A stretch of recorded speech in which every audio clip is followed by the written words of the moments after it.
आज गायत्री प्रोसेस आहे. तर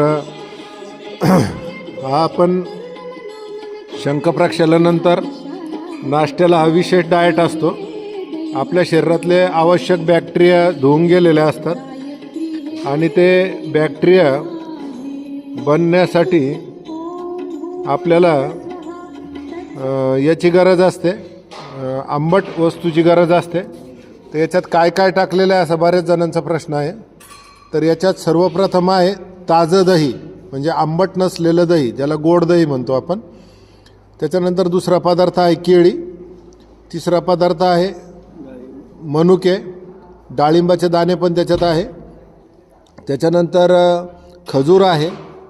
खजूरनंतर सफरचंद कापून टाकलेले आहे, त्याचे छोटे छोटे तुकडे करून. काजू आणि बदाम आहेत आणि मनुके आहेत. बस एवढ्याच वस्तू याच्यात टाकायच्या आहे. आणि हे पौष्टिक आहे पण विरुद्ध आहारामध्ये मोडतं. फक्त आपण गायत्री प्रोसेसला प्रसाद म्हणून देतो आणि शंखप्रक्षालनच्या दुसऱ्या दिवशी देतो. इतर वेळी हे खाऊ नये. प्रसाद जरी असला तरी इतर वेळेस असं बनवून खाऊ नये. विशेष तुम्ही गायत्री व्रत जर कधी करत असाल तर गायत्री व्रताच्या उद्यापनाला तुम्ही हे खाऊ शकता. बरोबर गुरुजी? जय गुरुदेव.